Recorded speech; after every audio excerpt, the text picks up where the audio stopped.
नमस्कार। मेरा नाम मनोज पांडे है और मैं ग्रेटर नोएडा स्थित Birla institute of management technology BIMTECH में इंश्योरेंस और मार्केटिंग का मैं प्रोफेसर हूँ। हम लोग के लाइफ में अगर हम लोग साधु सन्यासी टाइप अगर नहीं है तो फाइनेंस का अर्थ का बहुत ही महत्व है। जिंदगी के डिफरेंट स्टेजेस होते हैं और हर स्टेज पे पैसे का संचय करना, उसका इन्वेस्टमेंट करना और उसका सही ढंग से सदुपयोग करना हमारी जिंदगी का एक अहम हिस्सा है। और ये केवल आदमी की बात नहीं है। Even if you are working in a corporate line, you are corporate finance manager, एक कॉर्पोरेट के लिए भी कॉर्पोरेट फाइनेंस फाइनेंस प्लानिंग की जरूरत पड़ती है और इंडिविजुअल कैपेसिटी में हमें भी इस चीज को करना पड़ता है। जहां तक मेरी अपनी समझ है, पैसा कमाना तो एक अलग चीज है, क्योंकि कमाने के बाद ही आप उसके प्लानिंग के बारे में सोच सकते हो। लेकिन प्लानिंग के समय में किस किस समय में किस तरह के कैश फ्लो की जरूरत पड़ सकती है, पैसे की सेविंग करनी है कि पैसे का इन्वेस्टमेंट करना है, क्योंकि सेविंग तो रोजमर्रा के खर्च के लिए होता है, इन्वेस्टमेंट होता है आपके फ्यूचर रिक्वायरमेंट के लिए। और फिर कहाँ कहाँ करना चाहिए। और साथ में एक और भी एस्पेक्ट आता है जो हम लोग बोलते हैं टैक्स इफिशिएंट, यानी कम से कम टैक्स देना पड़े। ये हमेशा एक ध्यान में रहता है, क्योंकि अगर टैक्स ज्यादा देना पड़े तो फिर वो फायदे वाली बात नहीं होती है। तो इन सबको मिला जुला करके हम लोग इसको पर्सनल फाइनेंशियल प्लानिंग कहते हैं। और ये हमारे जिंदगी का बहुत ही अहम हिस्सा है और हम लोग खुशनसीब हैं कि आज हमारे साथ जो गेस्ट हैं वो एक क्वालिफाइड एक्चुअरी है। अब मैं थोड़ा सा एक्चुरियल के बारे में बता दूं, साइंस के बारे में। एक ऐसा कठिन सब्जेक्ट है, एक प्रोफेशन है जिसमें कि अभी भी इंडिया में मेरे ख्याल से 500 लोग भी क्वालिफाइड नहीं है। तो उस रेयर ब्रीड के जेंटलमैन हमारे साथ इस मुद्दे पर डिस्कस करने के लिए हैं। तो मैं स्वागत करता हूं सुमित रमनी जी का। थोड़ा सा मैं इनके बैकग्राउंड के बारे में बता दूं। ये खुद एक क्वालिफाइड इंजीनियर हैं इंफॉर्मेशन टेक्नोलॉजी के। कैरियर की शुरुआत भी इनकी उसी लाइन में हुई, लेकिन बाय डिफॉल्ट पता ना कहीं से लाइफ इंश्योरेंस कंपनी ज्वाइन कर लिए, कोटक लाइफ। और वहां इनको ये मैथमेटिक्स, स्टैटिस्टिक्स, जो एक्चुरियल साइंस का जो एक रास्ता है, वहां इनको पसंद आया। और रिकॉर्ड टाइम में इन्होंने 14-15 जो भी पेपर्स होते हैं इन्होंने क्लियर किया और एक फुल फ्लेज्ड क्वालिफाइड एक्चुअरी हैं। उन्होंने फिर कोटक लाइफ के बाद इन्होंने स्विस री, जो कि वर्ल्ड की सबसे बड़ी इंश्योरेंस कंपनी है, इंश्योरेंस कंपनी, उसमें उन्होंने सेवाएं दी। और उसके बाद मैं पूछूंगा बाद में इनसे क्वेश्चन कि इन्होंने कॉर्पोरेट लाइफ का जो एक माहौल होता है, जो कोसी सैलरी होती है, उसको छोड़ करके इन्होंने इंटरप्रेन्योरियल रास्ते पर चलना पसंद किया और एक कंपनी बनाई, कंसल्टेंसी देते हैं। और साथ में अभी हाल में इन्होंने एक नया वेंचर शुरू किया है जो कि पर्सनल फाइनेंशियल प्लानिंग से ही रिलेटेड है। और इसी के लिए हमने इनको यहाँ बुलाया ताकि हम लोग इनसे बातचीत कर पाए। तो आपका बहुत बहुत स्वागत सुमित जी, टेक न्यूज की तरफ से और हमारे अपनी संस्था बिमटेक की तरफ से भी। थैंक यू प्रोफेसर मनोज, आपका बहुत बहुत स्वागत, बहुत बहुत धन्यवाद मुझे यहाँ पे बुलाने के लिए। मैं उम्मीद करता हूँ कि इस प्रोग्राम के बाद जो हमारे ऑडियंस हैं उनको कुछ नई चीज़ सीखने को या जानने को मिलेगी और उनसे उनका टाइम का सदुपयोग होगा इस टॉक के through. Thank you. Thank you. तो सबसे पहला क्वेश्चन, बड़ा ही बेसिक क्वेश्चन, कि आम आदमी के लिए ये फाइनेंशियल प्लानिंग होता क्या है और आप इसको कैसे समझाना चाहेंगे?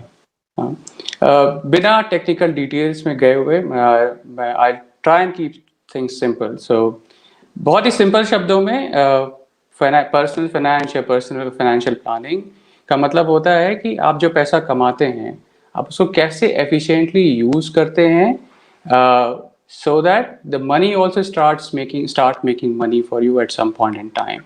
तो उसका इसमें बहुत सारी चीज़ होती है एंड सबसे बड़ा रीज़न आप पर्सनल फाइनेंस करना चाहते हैं क्योंकि आपके शॉर्ट टर्म और long term financial goals meet होने चाहिए। शॉर्ट टर्म गोल हो सकता है कि आप अगर बड़ी कार लेना चाहते हैं या फॉरेन में एजुकेशन के लिए जाना चाहते हैं। लॉन्ग टर्म गोल हो सकता है कि आप अपना खुद का घर लेना चाहते हैं या फिर आप जल्दी रिटायर होना चाहते हैं फॉर एग्जांपल। तो ये सारे शॉर्ट टर्म और लॉन्ग टर्म गोल मीट करने के लिए अपना पैसा कैसे मैनेज करें कि ये गोल मीट हों, ये बहुत ही सिंपल शब्दों में पर्सनल फाइनेंस है। इसमें बहुत चीज़ें आती हैं, जैसे इन्वेस्टमेंट कैसे कर सकते हैं, अपना एक्सपेंस सबसे इम्पॉर्टेंट होता है कि हम में से जितने लोग भी अभी देख रहे हैं, मैं बहुत दावे के साथ कह सकता हूं कि अधिकतर लोगों को ये नहीं पता है कि उनका मंथली एक्सपेंस क्या है। सबको पता है कि वो कितना कमाते हैं, पर कितना खर्च होता है, कितना इन्वेस्ट होता है, लोगों को नहीं पता, क्योंकि we were not trained to even think about personal finance. And हम लोग पैसा कमाते हैं, खर्च करते हैं और ज़िंदगी चलती है, पर हर बार चीज़ इतनी आसान नहीं होती है. So going back to what a personal finance could include, it includes expense management, your budgeting, savings, investment, ensuring that whatever you do is fully most tax efficient throughout.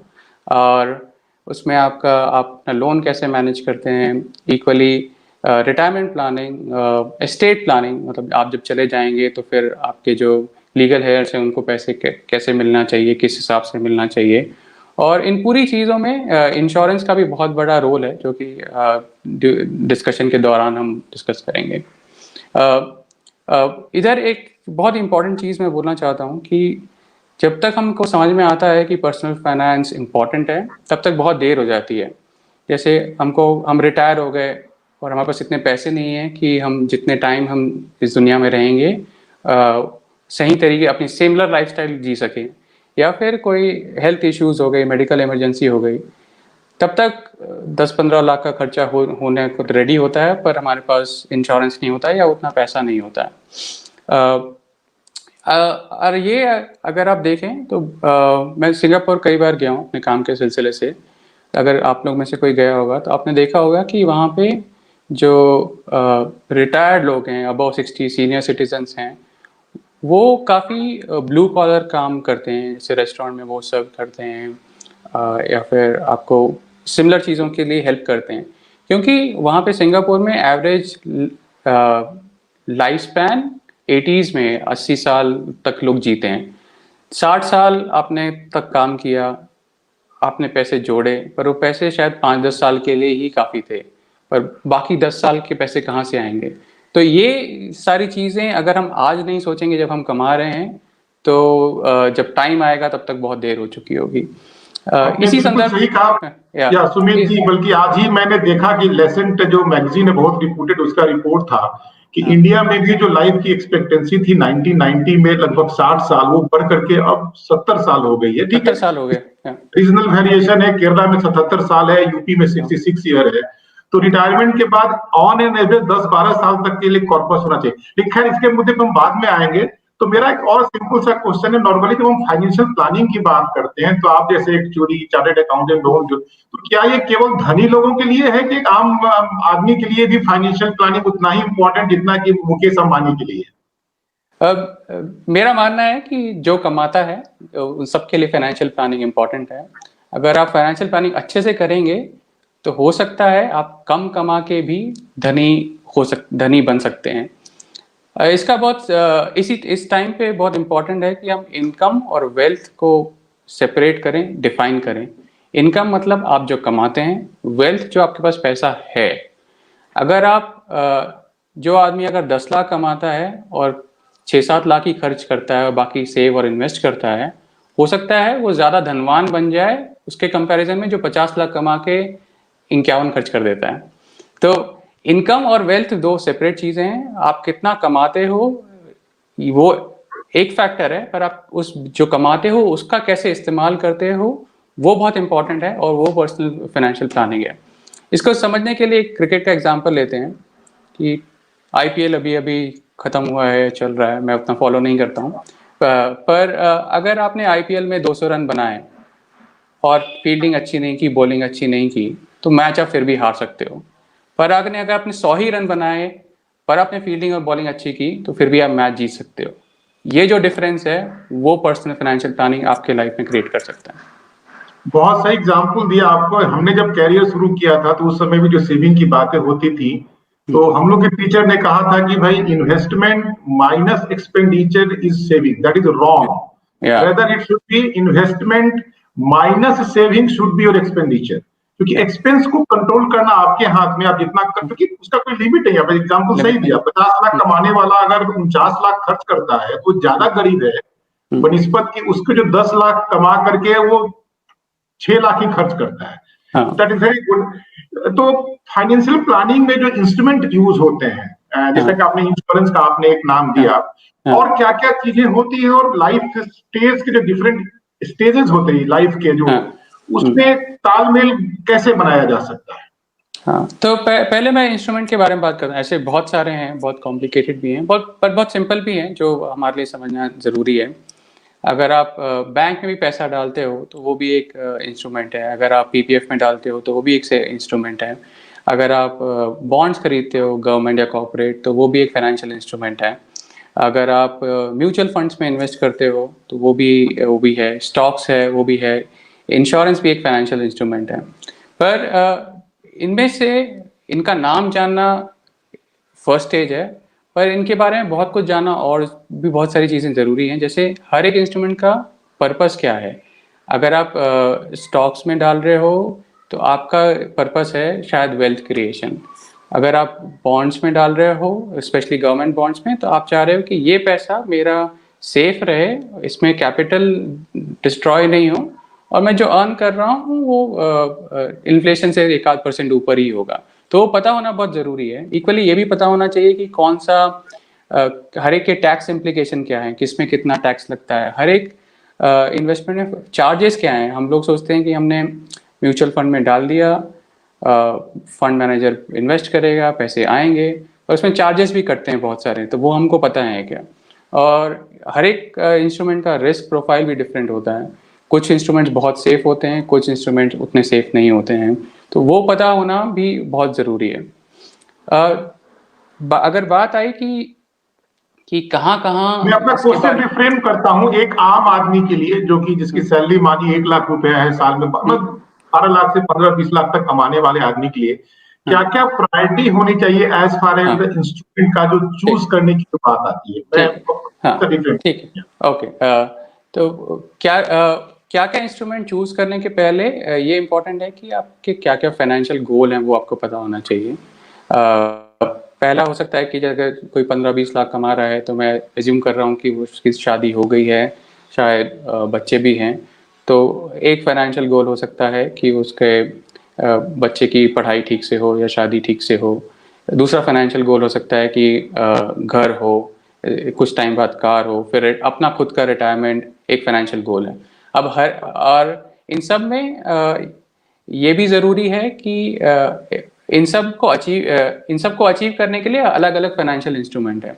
अगर आपका 3 साल में आपको कार लेना है, तो आपको आज कितना सेव करना पड़ेगा, डिपेंडिंग अपॉन आपका रिस्क एपेटाइट, आप कौन सा फाइनेंशियल इंस्ट्रूमेंट यूज़ करते हो, कि आपको 3 साल बाद उतने पैसे हों। इक्वली घर लेना है तो कितने साल में कितना हर चीज़ में इन्वेस्ट करना पड़ेगा। तो लाइफ स्टेजेस, अगर फाइनेंशियल प्लानिंग की बात करें तो स्टार्ट तो हो जाता है कि जब से आपने कमाना स्टार्ट किया, पर चलता रहता है जब तक आप इस दुनिया में हो। बट हम बात करें फाइनेंशियल इंस्ट्रूमेंट्स की और फाइनेंशियल प्लानिंग की, तो 2-3 चीज़ें मैं और बोलना चाहता हूँ जो कि एग्जैक्टली फाइनेंशियल इंस्ट्रूमेंट्स नहीं है, पर फाइनेंशियल प्लानिंग का बहुत इंपॉर्टेंट पार्ट है। एक ये है कि आपका जैसे इमरजेंसी फंड होता है, स्पेशली इस टाइम में काफ़ी लोगों ने अपना जॉब लूज कर दिया, तो अगर आप सोल ब्रेड विनर हो अपने अपने घर के और आपका जॉब नहीं है, तो आपका घर का खर्चा कैसा चलेगा। तो इमरजेंसी फंड होना भी बहुत इंपॉर्टेंट है। सारे फाइनेंशियल प्लानिंग बहुत अच्छा है, इन्वेस्ट करना बहुत अच्छा है, पर अगर कोई लेट्स से हेल्थ इमरजेंसी हो गई, या फिर किसी कारण से कुछ एक्सीडेंट हो गया जिससे आपके कमाने की क्षमता कम हो गई या ख़त्म हो गई, तो उस केस में इंश्योरेंस बहुत काम आता है। और मेरे राय में जब आप इन्वेस्ट करना स्टार्ट करने की सोच रहे हैं, तो सबसे पहला काम है कि अपना जो लोन है वो चुकाएं। क्योंकि अगर आप 8-9% पे लोन दे रहे हैं और 5-6% या 7-8% कमा इन्वेस्टमेंट रिटर्न कमा के उसमें टैक्स दे रहे हैं, तो ये घाटे का सौदा है। तो अगर मैं आपसे ये समझूं कि अगर कोई आदमी अगर कॉर्पोरेट लाइफ में या नौकरी में इंटर कर रहा है, तो अगर अगर वो प्राइवेट जॉब में है, क्योंकि सरकारी संस्थानों में तो एक सुरक्षा की भावना है, हाँ हाँ अगर वो प्राइवेट सेक्टर में तो कम से कम शुरू के 7-8 महीने की सैलरी तो वो बचा करके रखे कि कब नौकरी चली जाए, कब ले ऑफ हो जाए, हाँ। उसका करे।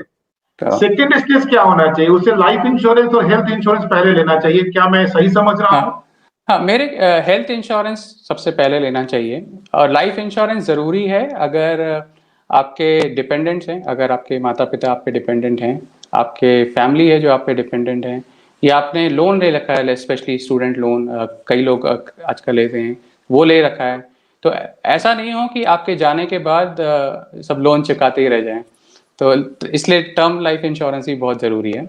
और अगर आप रिटायरमेंट प्लानिंग करना स्टार्ट कर सकते हैं तो जितना जल्दी स्टार्ट करें उसका जो कंपाउंडिंग इफेक्ट है वो एक सिंपल एक्सेल में आप खोल के देखेंगे तो आपको पता चल जाएगा कि इसका कंपाउंडिंग इफेक्ट में कितना शुरू के 2-3 साल का ही कितना फर्क पड़ जाता है। तो शुरू में ये करना चाहिए और इमरजेंसी फंड जैसे आपने बोला वो तो होना ही चाहिए। बल्कि रिटायरमेंट प्लानिंग तो एक ऐसा मतलब लाइफ स्टेज साइकिल है जो हमें डे वन से मालूम है। डे वन, हाँ, जिस दिन हम जॉब ज्वाइन करते हैं उस दिन मालूम होता है कि 60 के आसपास हमें रिटायर करना है, तो वो तो एक ऐसा कंटीजेंसी है, कंटीजेंसी भी नहीं, वो तो नोन फैक्ट है, बल्कि शादी कब होगी, बच्चा कब होगा, ये सब अनसर्टेन है। तो वो तो सबसे सर्टेन है, तो उसको सबसे पहले करना चाहिए। बिल्कुल और खास करके इस माहौल में जबकि अब सरकारी नौकरी नहीं रहा, डिफाइंड बेनिफिट पेंशन जो पहले होता था कि रिटायरमेंट के बाद आपको 50% लाइफ लॉन्ग मिलता जाएगा, that too with additional dearness allowance भी मिलता था, वो जब खत्म तो मुझे तो लगता है कि शायद एक अच्छा खासा टर्म लाइफ ले लीजिए ताकि फैमिली सुरक्षित रहे, और साथ में अभी से शुरुआत कीजिए रिटायरमेंट प्लानिंग की ताकि आपका बुढ़ापा सुरक्षित रहे। क्योंकि आज जो यंग व्यक्ति है 40 साल का, अगर वो 20 साल बाद रिटायर करेगा तो उस जमाने में लॉन्गेविटी 85 साल होगी, यानी रिटायरमेंट के बाद उसको कम से कम 25 साल ऑन एन एवरेज जिंदा रहना पड़ेगा। उतना पैसा तो शायद आदमी पता ना कहां से लाएगा। इसी से जुड़ा हुआ बात है सुमित जी, जो कि मेरे लिए भी, मेरे जैसे आदमी के लिए बहुत ही कंसर्न की बात है कि जो जिस तरह से इन्वेस्टमेंट रिटर्न घटता जा रहा है गवर्नमेंट सेक्टर का, कभी 16%, कभी 12%, आज घट के वो 7% पे आ गया। हम लोग का भविष्य क्या है जब हम रिटायर करेंगे आज से 12-13 साल बाद? तो पता नहीं 2% रहेगा कि 1% रहेगा, ये खर्च चलेगा कैसे घर का? मेरे को आप समझा दीजिए प्लीज, और आप उसमें क्या सोल्यूशन दे सकते हैं? हाँ, तो जो सेविंग्स बैंक या फिक्स डिपॉजिट का जो रिटर्न होता है वो इन्फ्लेशन से काफ़ी लिंक्ड होता है।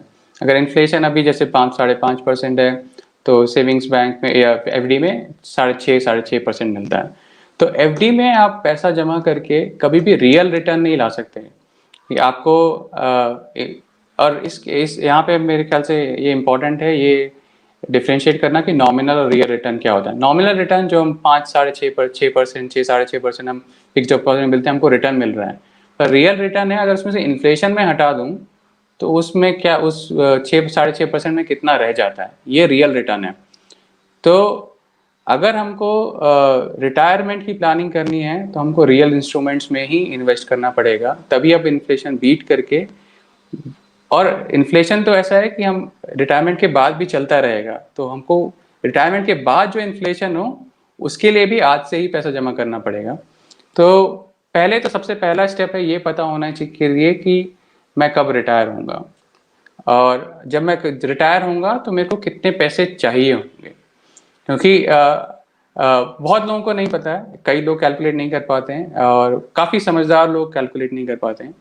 और फिर तीसरा इम्पॉर्टेंट फैक्टर है कि मैं कब तक जीऊँगा, वो उसका आंसर बताना बहुत मुश्किल है क्योंकि हर एक की लाइफ अनसर्टन है। पर अगर आप देखें कि एवरेज लाइफ स्पैन कितना है, उससे थोड़ा आगे थोड़ा ज़्यादा की 3-4 साल ज़्यादा की प्लानिंग करें तो वो ठीक है। तो सिंस ये बहुत बड़ा प्रॉब्लम था तो प्रोटेक्ट मी वेल में जो मेरा स्टार्टअप है उसमें हम आपको हेल्प करते हैं बताने के लिए कि आपका रिटायरमेंट कॉर्पस कितना होना चाहिए। और एक बार आपका रिटायरमेंट कॉर्पस आपको पता चल गया, उतना पैसा आपने जमा किया, तो इमीडिएट एन्युटी बहुत अच्छा इंस्ट्रूमेंट है, सारी लाइफ इंश्योरेंस कंपनी बेचती हैं। तो उसमें आपको एक फिक्स्ड अमाउंट, उसमें भी बहुत सारे वेरिएशंस हैं, पर सिंपल तौर पे एक फिक्स्ड अमाउंट आपको जब तक आप जिंदा हैं तब तक मिलता है। तो इसमें जो लॉन्जेविटी रिस्क है वो पूरी कवर हो जाती है। तो सुमित जी, मेरा क्वेश्चन वही है, क्योंकि आपने स्विस री में काम किया है और आपने ग्लोबल मार्केट का भी स्टडी किया होगा। अमेरिका वगैरह में, जापान में तो इंटरेस्ट रेट है ही नहीं, तो वहां के लोग कैसे कैसे जिंदा है? उनको कहाँ से इनकम मिलता है? उनके पास अगर कॉर्पस भी 1 करोड़ का है तो कॉर्पस में ही से पैसा लेते होंगे, इंटरेस्ट वहां है ही नहीं, तो कैसे मैनेज होता है? हाँ, इंटरेस्ट वहाँ नहीं है क्योंकि वहाँ इन्फ्लेशन भी नहीं है। और मैं स्विस री में काम किया, वहाँ जो स्विट्जरलैंड में हेडक्वार्टर थी, वहाँ पे नेगेटिव वहाँ पे अगर आपको बैंक अकाउंट में आप पैसा डालेंगे तो आपको खुद से जेब से पैसे देने पड़ेंगे। जापान में नेगेटिव इंटरेस्ट रेट था। तो ये जो इंटरेस्ट रेट है वो सिक्योर्ड इंस्ट्रूमेंट्स का है, गवर्नमेंट बॉन्ड का है या सेविंग्स बैंक का है। पर स्टॉक्स हमेशा आपको, स्टॉक्स या रियल एस्टेट हमेशा आपको रियल रिटर्न्स देते हैं, उसमें रिस्क भी होता है, पर कई तरीके हैं। आप म्यूचुअल फंड के थ्रू जाइए, आप फाइनेंशियल प्लानर के थ्रू जाइए, आप पोर्टफोलियो मैनेजर ले सकते हैं, या आप अगर खुद समझना चाहते हैं, जो मेरे ख्याल से सबको समझना चाहिए, क्योंकि अपने पैसे के हिसाब अगर मैं नहीं रखूंगा तो कौन रखेगा। तो मेरा पैसा तो मेरे को पता होना चाहिए कि कैसे इन्वेस्ट होना चाहिए, तो वो भी करना चाहिए। अगर आपको रियल रिटर्न चाहिए, सच में पैसा चाहिए, तो रियल रियल इंस्ट्रूमेंट में ही डालना पड़ेगा। तो जब इसी से या आप जब बार बार रियल इंस्ट्रूमेंट बोलते हैं तो मेरे ख्याल से अभी आपने रियल एस्टेट का नाम लिया, आपने म्यूचुअल फंड का नाम लिया, शायद आपने स्टॉक मार्केट का भी नाम या लिया, और हाँ, कोई इंस्ट्रूमेंट है। लेकिन एक आम आदमी, हम्म, म्यूचुअल फंड तक तो ठीक है, लेकिन अभी जो हम्म, कुछ घटनाएं हुई देश में, अपने देश में ही, वहां भी लोगों हम्म, का थोड़ा सा जो विश्वास था वो हिला है। हम्म। और भी कोई इंस्ट्रूमेंट है, मतलब real estate, mutual fund, stocks और कुछ? वैसे इंश्योरेंस भी है। इंश्योरेंस का यूलिप भी आपको अच्छा रिटर्न दे सकता है, तो साथ में लाइफ कवर भी आता है। पर वो कितना एफिशिएंट है, वो हर एक को अपना अपना इवैल्यूएशन करना चाहिए मेरे ख्याल से। मेरे दिमाग में ये आ रहे हैं, आपके दिमाग में अगर कोई और है तो आप भी प्लीज बताइए। अच्छा, नहीं नहीं अच्छा चलिए, अब फिर तो समराइज दो जो भी हम लोग डिस्कशन किया है। अगर कोई यंग आदमी जो 25 साल का है, हाँ, वो अपने कॉर्पोरेट लाइफ में आ रहा है, आज के डेट में एक अच्छे कॉलेज से पढ़े हुए बच्चे को 10 लाख रुपया मिलना बहुत ही हम्म, आसान है। हम्म, तो आपको 1 2 3 4 5 टाइप अगर बताना हो, तो हम्म, पहला इंस्ट्रूमेंट क्या, दूसरा क्या, तीसरा क्या, चौथा क्या, ये आप बता ठीक दीजिए ठीक है। आपके हिसाब हाँ, से। ऑफकोर्स हाँ, हर हाँ, आदमी की रिक्वायरमेंट अलग है। हाँ, मेरे हिसाब से पहला हेल्थ इंश्योरेंस, दूसरा इमरजेंसी फंड जो कि 1 साल के लिए हो, तीसरा लाइफ इंश्योरेंस। मैं एज्यूम कर रहा हूँ कि आप अगर बहुत ही यंग हैं तो आपके पेरेंट्स भी अभी पूरी तरह आपके ऊपर डिपेंडेंट नहीं होंगे, आपकी शादी नहीं हुई होगी, आपके बच्चे नहीं हैं, तो आपके डिपेंडेंट्स कम है। पर आगे अगर वो सिचुएशन है, आपके पेरेंट्स डिपेंडेंट हैं, तो लाइफ इंश्योरेंस सबसे इंपॉर्टेंट बन जाता है, तो वो नंबर 1 पे आता है। और सो लाइफ इंश्योरेंस और हेल्थ इंश्योरेंस 1 और 2 depending upon whether you have dependents or not, then emergency fund, and then comes अगर आपका कोई लोन हो तो पहले वो खत्म करिए, उसके बाद रिटायरमेंट। तो ये इस ऑर्डर में। लेकिन लोन में भी सुमित जी, अब तो कोई भी बैंक लोन देता है, तो जहां तक मेरी जानकारी है, क्रेडिट पोर्टफोलियो, क्रेडिट लाइफ में वो लोग खुद एक इंश्योरेंस भी दे ही देते हैं अक्सर, हाँ, वो जाने देते अनजाने। हैं। बहुत लोगों को तो मालूम भी नहीं होता, फिर भी उनका लाइफ कवर्ड होता है। तो एक तरह से वो पोर्टफोलियो अब जो डेवलपमेंट अपने फाइनेंशियल सेक्टर में हुआ है, उससे कहीं ना कहीं प्रॉब्लम सॉल्व हो रहा है। कहीं ना कहीं हो रहा है, पर वो लोन जो है, वो जो आपका कवर है, वो जितना आपका लोन है उसके उसके जितना होता है। पर क्या उतना ही आपको टर्म इंश्योरेंस चाहिए? ये हर बार सही, ये हर बार जरूरी नहीं कि उतना ही आपको टर्म इंश्योरेंस चाहिए हो। कई बार आपके तो डिपेंडेंट्स भी साथ में हो सकते हैं। हम्म, तो जब आप इंश्योरेंस की बात कर रहे हैं, मुझे लगता है कि आपके दिमाग में टर्म इंश्योरेंस की बात है, टर्म क्योंकि इंश्योरेंस की सबसे बात सस्ता होता है और कम पैसे में बहुत अच्छा कवर मिल जाता है। बहुत अच्छा कवर मिलता है। मैं मेरी बेटी भी 26 साल की है, अभी उसने हाल में एक पॉलिसी लिया, तो 1 करोड़ का कवर। मेरे ख्याल से बेसिक प्राइस इज ओनली 7 और 8 थाउजेंड। हाँ, किसी डिपेंडिंग खास upon the company age of का नाम कवर। लेना हाँ, ठीक नहीं है यहाँ। हाँ, ठीक नहीं है। और कुछ भी तो नहीं इनफैक्ट है, मतलब मानिए कि 6 7 हजार रुपया का मतलब हो गया कि 8 9 सौ रुपया पर मंथ में आप 1 करोड़ का कवर लेकर के कम से कम अपने डिपेंडेंट को, जो फैमिली हाँ, मेंबर्स हैं, जैसे कि आपने कहा कि शुरुआत में माँ बाप भी हो सकते हैं, शादी के बाद बीवी बच्चा हो गया तो बच्चा आ गया, तो सबसे पहले उसका जरूरत है। उसका ज़रूरत बहुत ज़रूरी है। तो मैंने मैंने अपना कवर अभी बढ़ाया कोविड के कारण। मतलब मेरा कवर मैंने जब लास्ट लिया था वो 7 साल पहले लिया था, करीब 1 करोड़ का लिया था मैंने, और उसमें इंक्रीज़ करने का ऑप्शन था। पर जब मैंने अभी अपना एनालिसिस किया तो वो मेरे इनकम और लाइफ़स्टाइल और डिपेंडेंट के हिसाब से कम था। तो मैंने अभी अपना कवर खुद बढ़ाया है। वो अब तो हम इस एज में है कि बढ़ाने में बहुत प्रीमियम भी लग जाएगा, इसलिए इंश्योरेंस लेना भी है तो सबसे शुरू में ही ले लेना चाहिए, जल्दी लें जितनी तो की काफ़ी ज्यादा सस्ता हो। होता है। हाँ, काफ़ी सस्ता होता है। तो मैं और अभी कंपटीशन अभी के बाद काफी चीजें बदली हैं। हाँ। जब हम लोग मेरा कैरियर खुद एलआईसी से शुरू हुआ था as a hmm, director officer 1992 में। तो हुँ, उस समय जिंदगी बहुत ही आसान थी। इन्वेस्टमेंट के नाम पर केवल 3 ऑप्शन थे, या तो आप एलआईसी की पॉलिसी ले लीजिए, या हुँ, बैंक में फिक्स डिपॉजिट करा लीजिए, या जो पोस्ट ऑफिस के जो सेविंग इंस्ट्रूमेंट होते थे, यही 3 था। हाँ, यही स्टॉक 3 मार्केट, म्यूचुअल फंड किसी भी टायर 2 टायर 3 सिटी में चर्चा का विषय भी नहीं होता था। लेकिन अब नहीं, तो चीजें बदल गई हैं हाँ, कि आप छोटे से शहर में भी आपको म्यूचुअल फंड बेचने वाले और इंस्ट्रूमेंट और टेक्नोलॉजी इसको कर दिया है, तो लाइफ कॉम्प्लिकेट हो गई है। पता ना आसान हुई है कि मुश्किल हुई है, मुझे समझ में नहीं आता। आपका क्या कहना है? मैं तो उस टाइम पे था नहीं, तो पर मैं उस टाइम पे बहुत छोटा था, तो बचपन में तो लाइफ आसानी होती है। पर हाँ, मतलब अब अगर लाइफ में ऑप्शंस बहुत हैं, सुविधाएं भी बहुत हैं, तो साथ में तकलीफें भी हैं। मतलब मैं कभी कभी ऐसे सोचता हूँ कि अगर आप थोड़ा फिलोसफिकल हो रहा हूँ, टॉपिक से डिविएट हो रहा हूँ, अगर आपके पास एक और चीज़ है, एक और कोई प्राइज्ड पोजीशन है, तो आपके पास एक और चिंता भी है। तो ये मतलब that summarises in terms of how complicated life has become. चलिए, थोड़ा मैं आपके पर्सनल लेवल पे आता हूं कि क्या क्या मोटिवेटिंग फैक्टर था कि जिसके कारण कि आपने स्विस री जैसा सीनियर पोजीशन का जॉब छोड़ा और आपने एंटरप्रेन्योरियल रास्ता चूज किया? मतलब ऑफ कोर्स आपकी खुद की कंपनी होना है, लेकिन मोटिवेटिंग फैक्टर क्या रहा होगा? क्या यही कि हम लोगों को हेल्प करें कि लोग अपनी जिंदगी ठीक से बना पाए? ऑनेस्टली आंसर ये नहीं है, मैं आपको थोड़ा और बैकग्राउंड देता हूँ। तो जब मैं सुश्री में था, मेरी लाइफ बहुत ही कंफर्टेबल थी। मेरा ऑफिस कुछ 700 मीटर दूर था मेरे घर से, तो मैं वॉक करके जाता था। तो बैंगलोर में रहता हूँ मैं, वहाँ पे ट्रैफिक बहुत बड़ा प्रॉब्लम है, तो मेरे लिए ट्रैफिक प्रॉब्लम नहीं था। सैलरी काफ़ी अच्छी थी, मेरे एज और मेरे एक्सपीरियंस के हिसाब से काफ़ी अच्छी थी। और सुश्री था तो वर्क कल्चर काफ़ी अच्छा है। अच्छा है अभी, अच्छा है। मैं अभी भी मतलब अपने पुराने दिन काफ़ी अच्छे याद करता हूँ। और मेरे स्टेक होल्डर्स काफ़ी मेरे काम के बहुत तारीफ़ करते थे। मेरी टीम भी काफ़ी मुझसे इम्प्रेस थी।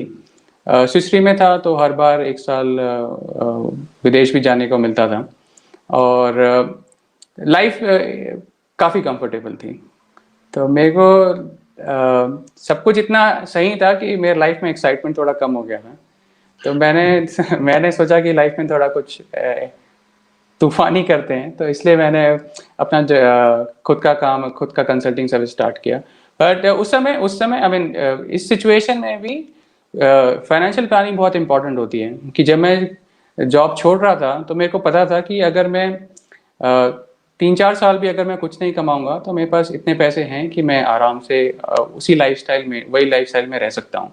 तो यहाँ पे भी फाइनेंशियल प्लानिंग बहुत इंपॉर्टेंट है। और फिर मैंने काफ़ी टाइम लोगों क्या मतलब इसी मेन रीज़न यही था कि लाइफ बहुत कंफर्टेबल थी। और फिर over a period of time I had acquired certain niche skills which I thought I could put in use and help people and of course make money out of it. So हाँ, बड़ा ही सुनहरा मौसम। मैं आपका बायोडा देख रहा था कि you are wearing two hats हैं। या पहले तो हाँ। आप कंसल्टेंट हैं इंश्योरटेक वेंचर्स के लिए, डिफरेंट वे, हम्म। और आपका अनकन्वेंशनल एक्चुअली वाला आपने अपना एक आइडेंटिटी भी बना रखा है। हाँ। और अभी हाल में आपने खुद एक इंश्योरटेक वेंचर चालू कर दिया जिसका कि मेन काम है, फिर हम्म। हालांकि आपके यहाँ बुलाने का पर्पस भी वही था हाँ। कि हाँ। आपने एक ऐसा इंस्ट्रूमेंट, एक ऐसा टूल डेवलप कर रहे हैं, मेरे ख्याल से भी हम्म। वो मैं तो उसको देखा हूं, हम्म। जिसमें कि आप अगर कोई व्यक्ति अपना जेन्युइन इंफॉर्मेशन दे कि उसकी हम्म। लाइबिलिटी क्या है, एज क्या है, इनकम क्या है, लोन हम्म। कितना है, हम्म। तो आपका जो वो टूल है प्रोटेक्ट मी हम्म। वेल, वो हम्म। एक सजेशन देता है कि आपको कितना का इंश्योरेंस चाहिए, कितना का आपका रिटायरमेंट हम्म। फंडिंग चाहिए, कितना का आपका मेडिकल हम्म। इंश्योरेंस चाहिए। और जितने भी लोगों ने यूज किया है, मेरे नोन सर्किल ने, सबकी ने उसकी बड़ाई की है। तो थैंक ये यू। दिमाग में आपको कहां से आया? मतलब व्हाट वाज द हाँ। ट्रिगर पॉइंट ऑफ गेटिंग या into this new venture and getting this particular tool which is really really good, even I have used it? या थैंक यू वेरी मच। इसके पीछे बहुत इंटरेस्टिंग कहानी है। So मैं when I started on my own, I consulted insurtechs pretty much across the globe. सब लोग problem solve कर रहे हैं, real life insurance problem solve कर रहे हैं, लेटेस्ट टेक्नोलॉजी यूज़ कर रहे हैं, blockchain, machine learning, artificial intelligence, IoT, और इंश्योरेंस वैल्यू चेन में वैल्यू ऐड कर रहे हैं। पर मेरे को लगा कि जो सबसे पहला प्रॉब्लम है, और ये प्रॉब्लम सिर्फ उनके लिए नहीं है जिनको, जो इंश्योरेंस इंडस्ट्री से जुड़े नहीं हैं। अगर आप लाइफ इंश्योरेंस इंडस्ट्री वाले से पूछोगे कि मेरे को कौन सा हेल्थ इंश्योरेंस लेना चाहिए, तो उसको भी थोड़ा टाइम लगेगा आंसर बताने के लिए, क्योंकि इंश्योरेंस बहुत कॉम्प्लिकेटेड है। और मैं काफ़ी टाइम इंश्योरेंस इंडस्ट्री में रहा हूँ। तो मेरे को ये लगा कि सबसे पहला जो प्रॉब्लम लोगों को होता है कि मैं कौन कौन सा टाइप का इंश्योरेंस लूँ और कितना लूँ, इसका आंसर कोई ठीक से बता नहीं रहा है। अगर कोई टूल बनाता है, तो अगर आप अभी जो टूल देखेंगे, तो वो अगर लाइफ इंश्योरेंस कंपनी बनाती है तो वो लाइफ इंश्योरेंस के बारे में बताएगी। हेल्थ वाले टूल तो मैंने देखे नहीं है उतने, और जनरल इंश्योरेंस का भी टूल नहीं देखा है। तो अगर अब मैं कस्टमर को बीच में रखूं, उसको देखूं कि उसका लाइफ स्टेज क्या क्या है, अगर वो काम करना स्टार्ट कर रहा है, उसके पैदा हुआ, काम करना स्टार्ट किया, रिटायर हुआ और दुनिया से चला गया, उस बीच में उसको कौन कौन से टाइप के इंश्योरेंस बहुत ज़रूरी हैं ताकि उसके फाइनेंशियल गोल सारे मीट हों, तो मेरे को क्या क्या इंश्योरेंस सजेस्ट करना चाहिए और मैं कैसे उसके लिए आसान बना सकता हूँ। तो अगर आप देखेंगे बहुत सारे टूल हैं, वो पूछेंगे कि इन्फ्लेशन रेट क्या आपके हिसाब से होगा। अगर कॉमन मैन को ये बता दे कि अगले 30 साल तक क्या इन्फ्लेशन रेट होगा, तो उसको कोई भी टूल की ज़रूरत नहीं है।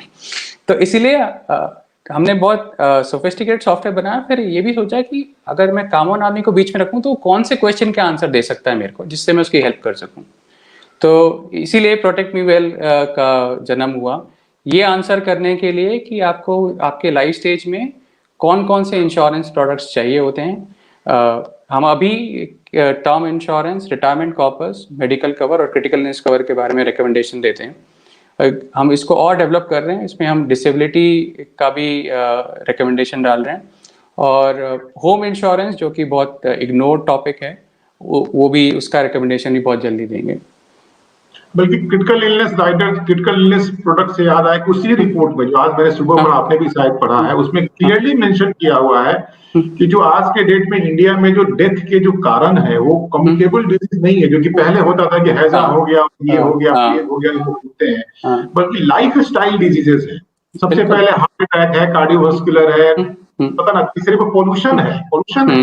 हाँ, तो ये सब जो लाइफ स्टाइल डिजीजें हैं, इसको तो मैनेज भी करना पड़ेगा, लेकिन अब पता नहीं इस जो माहौल बन गया है जिंदगी का कि इतनी हाँ, भाग दौड़, टेंशन, हाँ। स्ट्रेस, क्या होगा भगवान मालिक है। तो आपका जो अभी वेंचर है कब तक, मतलब अभी तो ट्रायल बेसिस पे है, यार आप इसका मतलब कब शुरुआत, धमाके वाली शुरुआत करने वाला है?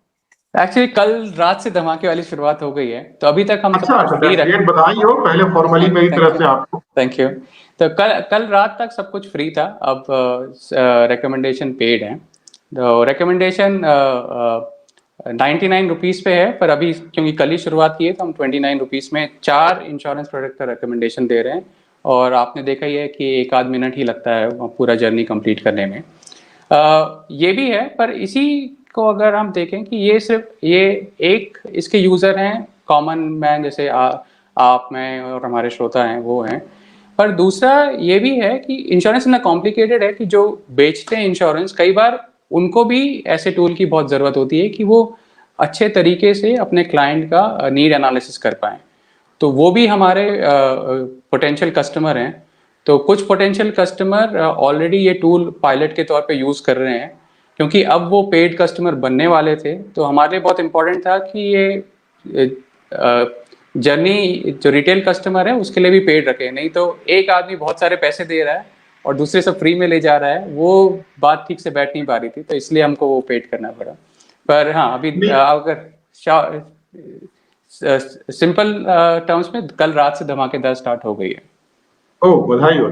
अभी आपने जो एक वर्ड यूज किया, नीड एनालिसिस, मेरे ख्याल से हाँ, फाइनेंशियल सेक्टर में और फाइनेंशियल प्लानिंग में ये वर्ड इतना इंपॉर्टेंट है और इतना इग्नोर्ड है कि कई कहानियां हम लोग सुनते हैं कि जिसमें कि फाइनेंशियल प्लानर या यूं कहिए रिलेशनशिप मैनेजर जो बैंक के होते हैं, वो बिना लोगों के रिक्वायरमेंट को समझे हुए उल्टी सीधी चीजें उन्हें सजेस्ट कर देते थे। अभी हाल में जो यस बैंक का जो मामला सामने आया, उसमें पता ना 81 बॉन्ड जो बेचा गया बूढ़े लोगों को, जिनका कि आज पूरा का पूरा पैसा डूब गया। ये हाँ, नीड एनालिसिस जो आपने बात कही है और जो शायद आपने अपने उस प्रोग्राम में और टूल में आपने लाने की कोशिश की, बहुत ही अच्छा कदम है। मेरा मानना है कि शायद इससे अगर ठीक ढंग से यूज किया जाए तो मिस सेलिंग जो है वो शायद बंद हो पाएगी। अगर मेरे पास बिल्कुल। अगर कोई आदमी उल्टा सीधा समझा रहा है और मेरे पास अगर वो टूल है, तो कम से कम एक सेफ्टी नेट हमारे लिए कि मैं उसे डिस्कस कर पाऊं। क्या या आपको लगता है मतलब उस तरह से भी इसको प्रमोट करने की जरूरत पड़ सकती है शायद? हम उसको एक्चुअली इसी तरीके से प्रमोट कर रहे हैं, और जैसे आपने वो यस बैंक का एग्जांपल दिया, वैसे मेरा एक पर्सनल एग्जांपल भी है, थोड़ा डेविएट कर रहा हूँ। मैं जब बॉम्बे में था तो मेरा फिक्स्ड ऑटो रिक्शा वाला था। उसको उस समय में, मतलब 8 से 9 10 साल पहले, उसको किसी ने एंडोमेंट प्लान भेज दिया था जिसका एनुअल प्रीमियम 50,000 था। अरे बाप रे। ये ऐसे और ऐसे बहुत सारे कहानी हैं, आपने भी अपने लाइफ में देखे होंगे, और ये बहुत दुखद है। और ये इसलिए भी है, मतलब इसका एक रीजन है कि इंश्योरेंस क्योंकि काफी बहुत कॉम्प्लिकेटेड है। और on a lighter note, as an actually I also kind of contributed to it, because I mean that's the design of the product, but क्योंकि मैं इंश्योरेंस के वैल्यू चेन का हिस्सा हूँ। अगर इंश्योरेंस प्रोडक्ट कॉम्प्लिकेटेड है तो थोड़ी बहुत रिस्पॉन्सिबिलिटी मेरी भी है। तो इसलिए भी मेरे को लगा कि ये बहुत इंपॉर्टेंट है कि मैं ही कदम उठाऊं इसको सिंप्लीफाई करने के लिए। अब आपके ओरिजिनल क्वेश्चन पे जाते हैं। आपने बोला कि कोई भी एक टूल जाके यूज़ कर सकता है और अपना नीड एनालिसिस कर सकता है। तो हम इसको जैसे पोजीशन कर रहे हैं वो ऐसा है कि जैसे कोलगेट का ब्रिटिश डेंटल एसोसिएशन है। तो हम ये बोल रहे हैं कि अगर कोई भी यूज़र है, जैसे रिटेल यूज़र जैसे आप और मैं, या फिर जो इंश्योरेंस बेचने वाले हैं जैसे ब्रोकर हैं, वो सेम टूल यूज़ करेंगे। एल्गोरिथम बिल्कुल सेम है, रिजल्ट भी अगर सेम इनपुट डालेंगे तो सेम आउटपुट आएगा। तो उनके लिए भी तो किसी के लिए भी थोड़ा मिस सेलिंग करना थोड़ा डिफिकल्ट हो जाएगा। और जो ब्रोकर्स हैं उनके लिए भी ये सही तरीका है बेचने के लिए कि ये बोल रहे हैं कि ये एक थर्ड इंडिपेंडेंट पार्टी है जिनको इंश्योरेंस समझ में आता है, उन्होंने ये टूल बनाया है, उनके हिसाब से ये आपका नीड एनालिसिस है। तो उनको भी जबरदस्ती बेचने की जरूरत नहीं है। कई बार ऐसा इंश्योरेंस में बहुत कॉमन होता है। और जो रिटेल यूजर्स हैं उनको भी पता चल जाएगा कि उनका क्या नीड है, तो दोनों मैच हो रहा है तो आराम से खरीद सकते हैं, या खुद से या फिर उनकी हेल्प से। इस बीच में एक जरूर अच्छा काम हुआ है कि जो हमारे रेगुलेटर है, पार्टिकुलरली इंश्योरेंस सेक्टर के जो रेगुलेटर IRD, उन्होंने कुछ अच्छे कदम जरूर उठाए हैं। हाँ, क्योंकि हाल के दिनों में जो स्टैंडर्डाइज्ड हेल्थ इंश्योरेंस पॉलिसी आई थी, संजीवनी आई है, या कोरोना के क्राइसिस के समय जो दो स्पेसिफिक पॉलिसियां लाई गई, उन्होंने टर्म्स कंडीशन को बिल्कुल डिक्टेट किया। अभी कुछ हेल्थ इंश्योरेंस में भी उन्होंने बहुत सारे स्टेप्स लिए हैं। और 3-4 दिन पहले उन्होंने डिक्टेट किया है कि आपका जो टर्म इंश्योरेंस प्लान होगा वो एक बेसिक सरल प्लान की क्या नाम दिया है, ये एक स्टेप है जहां की कम से कम जब हम जैसे आम आदमी अगर उस प्रोडक्ट को खरीद रहे हैं तो कहीं ना कहीं दिल में ये बात है कि हमारे साथ धोखा नहीं होगा, क्योंकि ये रेगुलेटर के द्वारा स्टैंडर्डाइज्ड प्रोडक्ट है। ठीक है, बहुत सारे उसमें फीचर, फैंसी फीचर नहीं हो सकते हैं, लेकिन बेसिक चीजें तो हैं। तो मेरे ख्याल से आपका भी जो प्रोडक्ट होगा, मेरे ख्याल से कुछ वैसा ही होगा कि बेसिक चीजों को ही ध्यान ज्यादा रखता होगा। बेसिक जैसे प्रोटेक्टिव है तो हम सिर्फ इंश्योरेंस के हमारे हिसाब से प्रोटेक्शन का काम करना चाहिए इंश्योरेंस का। तो हम सिर्फ प्रोटेक्शन के ही प्रोडक्ट्स बता दें। इन्वेस्टमेंट के लिए भी यूज हो सकता है, पर हमारा फोकस सिर्फ प्रोटेक्शन के लिए है। तो आने वाले समय में आप इन्वेस्टमेंट के लिए कब कुछ लाने वाले हैं? पहले इंश्योरेंस पूरा कवर करेंगे, उसके बाद इन्वेस्टमेंट के बारे में तक जाएंगे। वो थोड़ा उसमें थोड़ा टाइम लगेगा, क्योंकि हालत ये है कि ठीक है, 1 करोड़ का बीमा ले लेना, 10,000 प्रीमियम भी देना है तो किसी के लिए बड़ा मुश्किल नहीं है। लेकिन सरप्लस पैसा में हम इन्वेस्ट कहाँ करें ताकि हमारा रिटायरमेंट, हमारे लाइफ स्टेज के जो रिक्वायरमेंट वो फुलफिल होते रहे। That's not an easy job, to be honest. हम भी बहुत क्लास में लेक्चर दे देते हैं। जब मैं खुद अपना एनालिसिस करता हूं तो मैं देखता हूं कि मेरे खुद के फाइनेंशियल प्लानिंग में बहुत सारे गैप्स हैं, टू बी ऑनेस्ट। और अब फिर समझ में नहीं आता कि अब क्या करें, क्योंकि एक समय बीत चुका है। Now I am at the age of 53, so I have a very limited time to manoeuvre the things. लगता है जो है सुरक्षित रह जाए यही बहुत है। तो इसी में एक मैं कोई और, क्योंकि अब ये पब्लिक वेबसाइट है, सब लोग यूज कर रहे हैं, तो एक फेलो एक्चुअली हैं, उन्होंने भी अपना देखा, तो उन्होंने अपना रिकमेंडेशन देखा कि उनको रिटायरमेंट के लिए इतने करोड़ चाहिए। स्क्रीनशॉट लिया और अपने पतिदेव को भेजा कि देखो ये करना है हमको, ये जरूर, इतना हमने अभी तक इसके लिए कोई भी प्लानिंग नहीं किया, पर ये करना है, स्टार्ट करना पड़ेगा अभी। और हम अपने टूल में ये भी बताते हैं कि अप्रॉक्सीमेटली आपको पर मंथ कितना इन्वेस्ट करना पड़ेगा वहां तक पहुंचने के लिए। तो क्योंकि ये कई लोगों के लिए आई ओपनर है। अगर आप मैं अपना रिकमेंडेशन देख रहा था टर्म इंश्योरेंस के लिए, तो मेरा करीब कुछ 5 करोड़ था। अगर मैं बहुत सिंपल कैलकुलेशन करूं तो मैं वहां तक नहीं पहुंच रहा था। पर जब मैंने देखा, मैंने टूल बनाया, मेरे को टूल पे बहुत भरोसा है कि मैं I know it inside out. अगले दिन मैंने अपना इंश्योरेंस कंपनी ने इतना बढ़ा लिया कि टोटल अब 5 करोड़ है। तो मेरा पॉइंट ये कि कई लोगों के लिए आई ओपनर है। इक्वली जैसे क्रिटिकल इलनेस है, सबको लगता है कि 10-20 लाख शायद ठीक होगा, पर जिस रेट से मेडिकल इन्फ्लेशन है कि जो कि 10% से ज़्यादा है, एवरेज क्रिटिकल इलनेस का ट्रीटमेंट करीब 20 लाख है। स्पेशली अगर आपको कोई कैंसर डिटेक्ट हो गया, अगर आप इसमें 10-12% का इन्फ्लेशन लगा दें, ये भी लगा दें कि जब तक आप ट्रीट हो रहे हैं, रिकवर कर रहे हैं, आपको इनकम नहीं मिलेगी, तो आपका क्रिटिकल इलनेस कवर कितना होना चाहिए। तो जब तक आप उसको ऐसे नहीं सोचेंगे तो आपको लगेगा कि 10-12 लाख शायद ठीक होता होगा, तो हमने काफ़ी इसमें टाइम, एनर्जी और अपना जो इतना समझ है जो इतने साल में डेवलप की वो लगा के टूल बहुत कॉम्प्लिकेटेड है पर यूज़ करना बहुत सिंपल है। आपकी इस बात के बाद तो डर लगने लगा, क्योंकि हकीकत है और हाँ, डरना भी चाहिए। एक आम आदमी को डरना भी चाहिए कि जिस तरह से माहौल बदल रहा है, इंटरेस्ट रेट घटते जा रहे हैं, इनकम घटती जाएगी, इन्वेस्टमेंट इनकम की मैं बात कर हाँ, रहा हूँ। हाँ, ठीक है, स्टॉक मार्केट म्यूचुअल फंड की बात आपने कही कि वो थोड़ा अभी भी अच्छा रिटर्न दे सकता है, लेकिन अभी आपने जो क्रिटिकल इलनेस राइडर की बात, पूरा तो आदमी की जिंदगी की कमाई वाइप आउट हो जाएगा। कि अगर में हाँ, किसी को कैंसर हो जाए, उसको 10 बार कीमोथेरेपी का सेशन लेना पड़ जाए। आई नो हाँ, people respect, you are right, 20 lakhs is not a big sum for recovering from a cancer. या तो मेरे ख्याल से जो भी हमारे श्रोता सुन रहे हैं अभी या जो सुनेंगे इस रिकॉर्डिंग को, उनके लिए बहुत ही बड़ा संदेश है कि जिंदगी कॉम्प्लिकेटेड है और उसको, ठीक है, अब जो भी कैलकुलेशन सामने आएगा, हो सकता है कि हमारे पास उतने रिसोर्सेज ही नहीं हो कि मैं नहीं, उतनी की कॉल करेगा, हम्म, लेकिन कम से कम जितना ले सकते हैं उतना तो हाँ, लेना जरूरी है। उतना तो टू स्टार्ट बिगिन करना तो ज़रूरी है, उतना लेना पड़ेगा। क्योंकि ठीक है अगर पूरा कवर नहीं हो पा रहा पर कुछ तो कवर हो ही सकता है, उतना तो कम अभी जो हम लोगों ने डिस्कशन किया, तो मैं इसको समराइज करना चाहूंगा, क्योंकि हम लोग टाइम एक्सीड कर रहे हैं अपना दिया हुआ समय। श्योर, तो आपने ये बताने की कोशिश की कि जिंदगी के डिफरेंट स्टेजेस हैं, लेकिन स्टेजेस में फिर प्रायोरिटी फिक्स करना बहुत जरूरी है। और शायद सबसे बड़ी प्रायोरिटी ये है कि जब आप जॉब में आते हो तो अपने लिए एक अच्छा खासा टर्म इंश्योरेंस प्लान लीजिए, अच्छा खासा एक हेल्थ इंश्योरेंस प्लान लीजिए, क्रिटिकल इलनेस राइडर ले लीजिए, जो भी सस्ता आता है। ये सब चीजें बहुत महंगी नहीं है अगर आप यंग हैं। यस, 25 साल के आदमी के लिए 1 करोड़ का टर्म इंश्योरेंस 7-8 हजार रुपया, हेल्थ इंश्योरेंस वही 7-8 हजार रुपया, क्रिटिकल इलनेस राइडर 10 लाख का वो भी वही, यानी 20-25 हजार, हम कहते हैं 30 हजार भी आप सालाना ले लो तो 2,500 रुपया पर मंथ से आप शुरुआत कर सकते हो। हाँ, उसके बाद जो पैसा आपका बचता है, पहले तो खर्च कम कीजिए, लोन लेने की कोशिश मत कीजिए, लोन है तो जल्दी तो चुकाइए। निपटा है, हाँ, जितना बचत हो रही है उसको, जो रियल इन्वेस्टमेंट के वेन्यूज हैं, फिक्स डिपॉजिट में रखिए, इमरजेंसी फंड, और उसके बाद उसको, क्योंकि यंग है आप, आपके पास हाँ, समय है, ये भी आप स्टॉक मार्केट में विथ मतलब नॉलेज के साथ, या म्यूचुअल फंड में, या may be NPS can be other option, हाँ, इन हाँ, सब चीजों में इन्वेस्ट कीजिए, ताकि आपका जो आने वाला समय हो, बाल बच्चों की शादी हो, बच्चों की पढ़ाई हो, सबके लिए पैसे चाहिए, तो सबके लिए उसका चाहिए। इंतजाम हो सके। मैंने समराइज सही किया सुमित जी? बिल्कुल सही समराइज किया। मैं एक ही चीज़ पे थोड़ा और जोर डालना चाहूँगा कि सबको लगता है कि मतलब मैं क्यों पर्सनल फाइनेंस देखूँ, मैं अपना प्लानिंग क्यों करूँ, मेरा काम कमाना है और मैं शायद नहीं भी कर पाऊँगा। तो मेरा मेरा सिर्फ यही मानना है कि अगर आप इतने कैपेबल हैं कि आप पैसे कमा सकते हैं तो आप 100% इतने कैपेबल हैं कि अपना पैसा संभाल सकते हैं।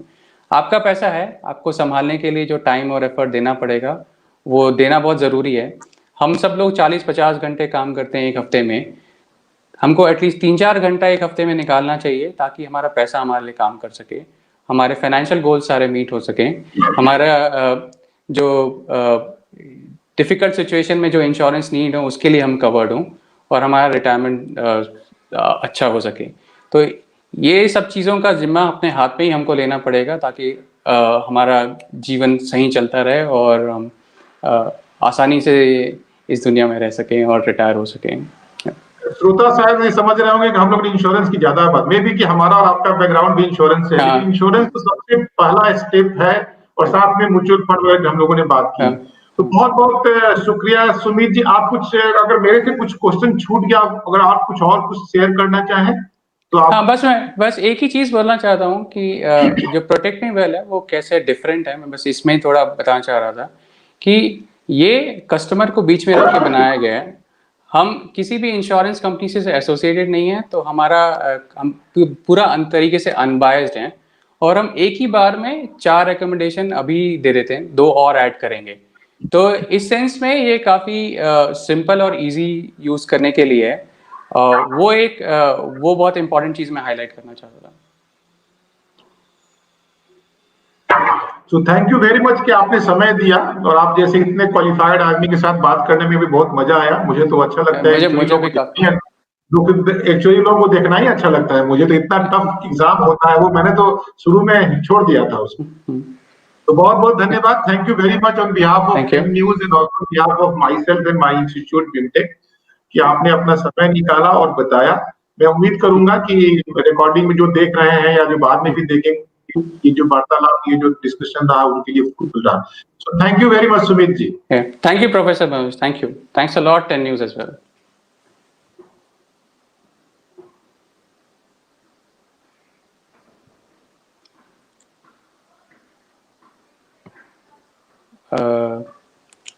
Prashad, how to close? I mean.